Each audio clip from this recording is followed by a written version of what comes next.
The Hollow of the Three Hills, Nathaniel Hawthorne. In those strange old times, when fantastic dreams and madmen's reveries were realized among the actual circumstances of life, two persons met together at an appointed hour and place. One was a lady, graceful in form and fair of feature, though pale and troubled, and smitten with an untimely blight in what should have been the fullest bloom of her years. The other was an ancient and meanly dressed woman, of ill-favored aspect, and so withered, shrunken, and decrepit, that even the space since she began to decay must have exceeded the ordinary term of human existence.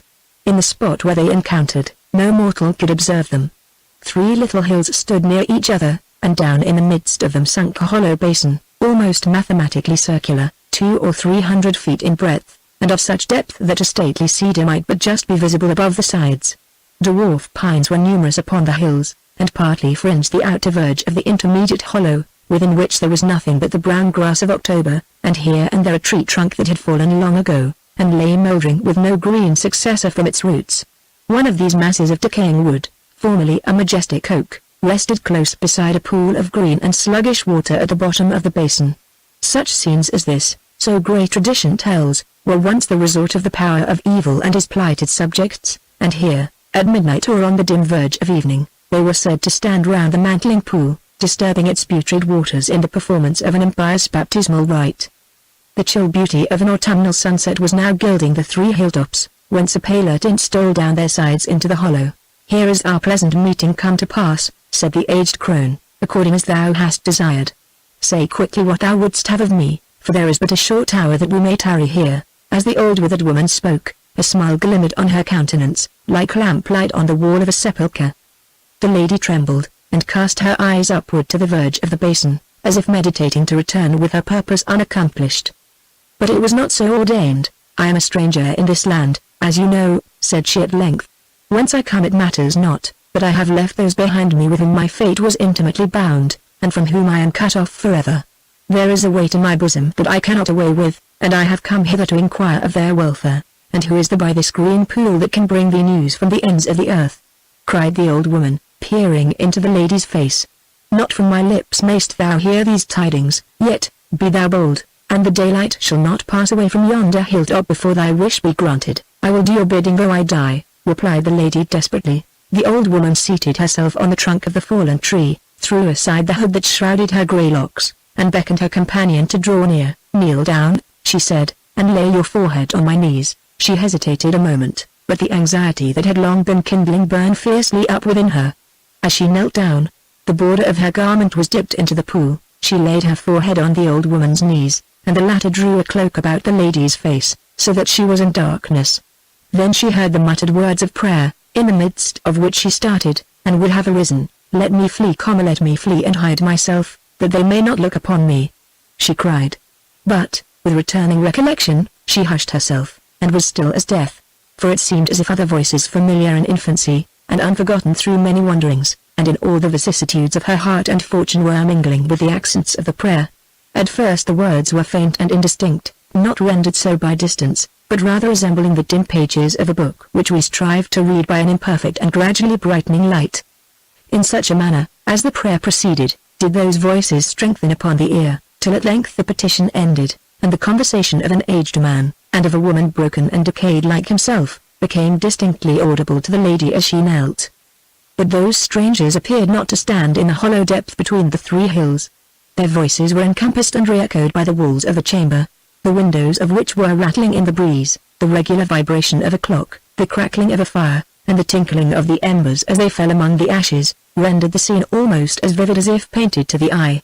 By a melancholy hearth sat these two old people, the man calmly despondent, the woman querulous and tearful, and their words were all of sorrow. They spoke of a daughter, a wanderer they knew not where, bearing dishonor along with her, and leaving shame and affliction to bring their grey heads to the grave.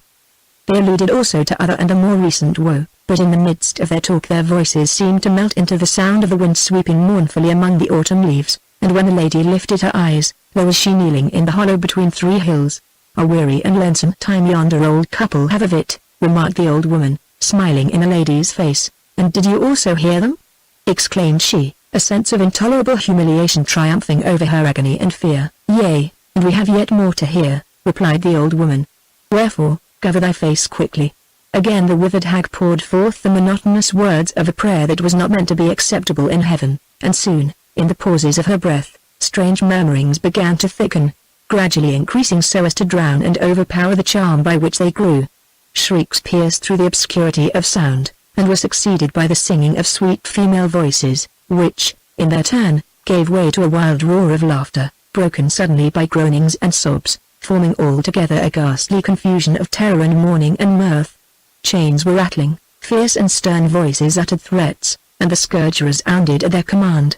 All these noises deepened and became substantial to the listener's ear, till she could distinguish every soft and dreamy accent of the love songs that died causelessly into funeral hymns. She shuddered at the unprovoked troth which blazed up like the spontaneous kindling of flames, and she grew faint at the fearful merriment raging miserably around her.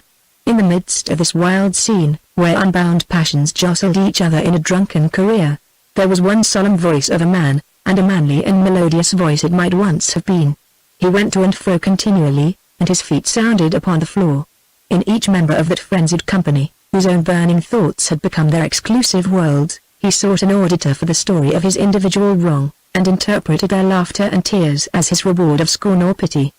He spoke of a woman's perfidy, of a wife who had broken her holiest vows, of a home and heart made desolate.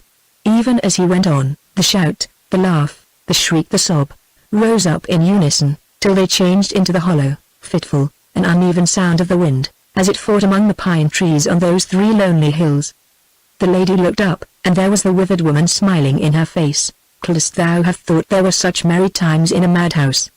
inquired the latter. "True, true," said the lady to herself, "there is mirth within its walls, but misery, misery without. Wouldst thou hear more?"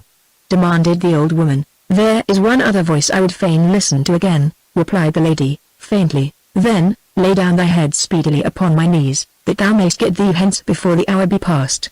The golden skirts of day were yet lingering upon the hills, but deep shades obscured the hollow in the pool, as if sombre night were rising thence to overspread the world.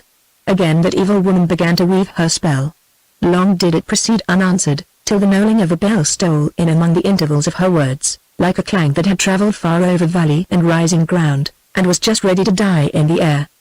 The lady shook upon her companion's knees as she heard that boding sound. Stronger it grew and sadder, and deepened into the tone of a death bell, knolling dolefully from some ivy-mantled tower, and bearing tidings of mortality and woe to the cottage, to the hall, and to the solitary wayfarer, that all might weep for the doom appointed in turn to them. Then came a measured tread, passing slowly, slowly, as of mourners with a coffin, their garments trailing on the ground, so that the ear could measure the length of their melancholy array. Before them went the priest, reading the burial service, while the leaves of his book were rustling in the breeze. And though no voice but his was heard to speak aloud, still there were revilings and anathemas, whispered but distinct, from women and from men, breathed against the daughter who had wrung the aged hearts of her parents, the wife who had betrayed the trusting fondness of her husband, the mother who had sinned against natural affection, and left her child to die. The sweeping sound of the funeral train faded away like a thin vapor, and the wind, that just before had seemed to shake the coffin pall, moaned sadly round the verge of the hollow between 3 hills. But when the old woman stirred the kneeling lady, she lifted not her head. "Here has been a sweet hour's sport," said the withered crone, chuckling to herself.